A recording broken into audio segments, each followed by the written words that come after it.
For the sake of this video, I'll be using a styrofoam dummy. We'll be needing some vegetable shortening. You'll be needing a pizza cutter to cut your fondant. You'll be needing fondant smoothers, 2 of them. You'll be needing your rolling pin.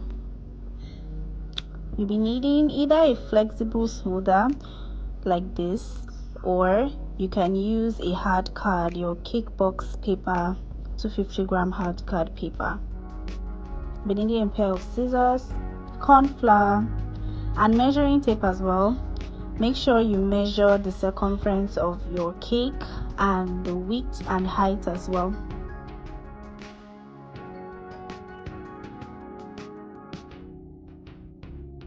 Now we're going to apply our shortening generously all over our dummy. This is to help adhere the fondant on the dummy. If you're using real cake, of course, you have your buttercream or your ganache that will help in adhering your fondant. After applying my shortening, I adhered the dummy to a cake board using regular sellotape, just to help make it easier when applying my fondant. Now I'm going to roll out my fondant. You first of all mold it into a log-like shape. Now I'm going to dust it with my cornstarch and also my work surface. This is to help prevent my fondant from sticking to my work surface. So what I did was I actually used a brand new handkerchief that had visible holes. So I used that to help me control the quantity of cornstarch I use on my work surface. You can use a regular sieve or whatever works for you. So the purpose of rolling the fondant into a log-like shape is to help get that length in wrapping around your cake. Remember, we are doing a paneling method. So just make sure that you dust both sides occasionally with your cornstarch and then you roll. So once you roll out your fondant, use your smoother to smoothen it to kind of get rid of any wrinkles or air bubbles. Always make sure you measure the length to make sure that it is going to go around your cake just right. So now we're going to trim the excess fondant, trimming in a straight line to ensure that you have your straight edges. So now just roll the fondant, ensuring that it is on one line on both sides. I don't know how to explain that, but just like in the video, make sure it's uniform. So now we're going to roll and apply our fondant on the cake as seen.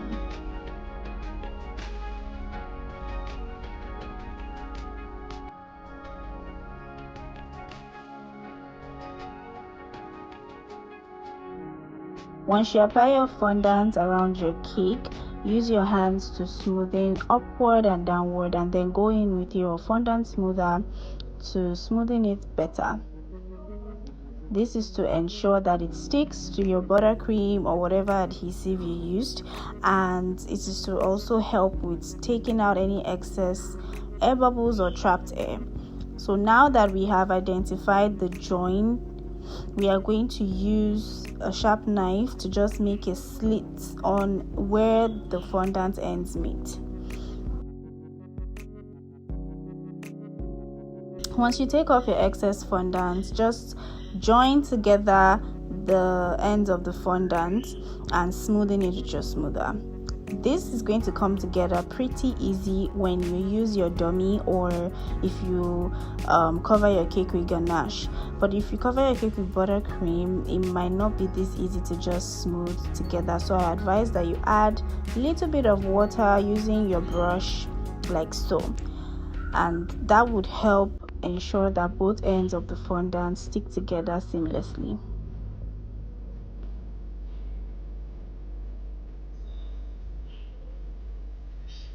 So go in with your fondant smoother and smoothing this particular part of the cake. Once you're satisfied with the look, take your scissors and cut off the excess from the top. You're not going to cut it all the way down. You're going to leave a little bit of excess fondant, but not so much, so that the weight of it does not cause the fondant to have an awkward shape. So with your pizza cutter, go around the bottom and trim off any excess fondant as well.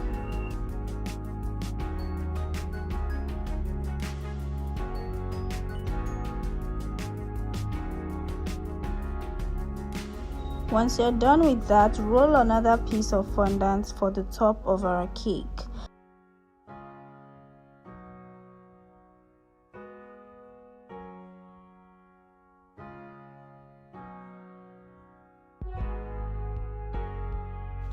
Once you're done, attach that piece to the top of the cake and kind of like tuck it in. Don't apply too much pressure so you don't leave some kind of indentations on your fondant. We are just trying to make sure that it enters into the corners. Now use your scissors to trim off the excess. Again, we're not going to trim all the way. We are still going to leave a little bit of excess fondant, which we'll be trimming off using our fondant smoothers. So now that you have done that, we are just going to use our fondant smoother for the top first. Smoothen the top and make sure that it joins with the fondant on the side of the cake.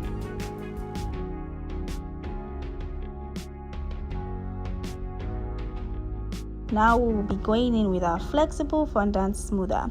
First of all, make sure that the cake is straight on the sides, and then we are going to use our fondant smoother on the top to push forward. Now when you're doing this, you want to be very careful with your flexible smoother so it does not leave marks on the body of your fondant.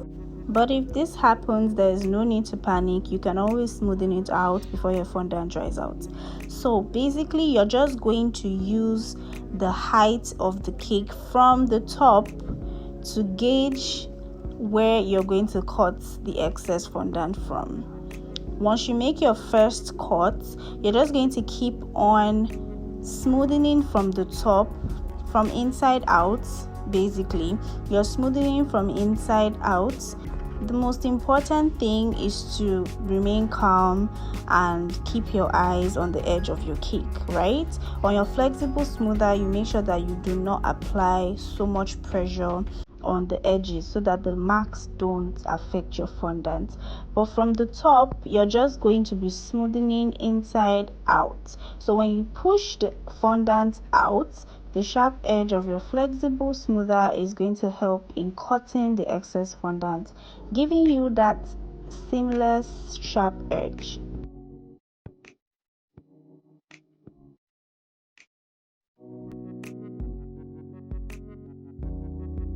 You're going to continue the process gently. It's okay if you don't get this in your first try.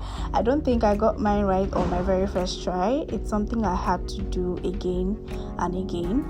But the moment you get a hang of it, trust me, you're going to love this paneling method. Again, you're just going to use that first cut as a guide. So continue the process till you're done, and then smoothing your fondant to get rid of any marks or any imperfections. You can always go around again if you notice that there are some parts of the edges that still have a little bit of excess fondant there. You can always go around it again and just cut off any excess. And there you have it, guys, your seamless sharp edge with paneling method. So this is the first type of paneling method I love to use. I'll be making another video on the second kind of paneling method. So thank you so much for watching, guys. See you in my next video. Bye for now.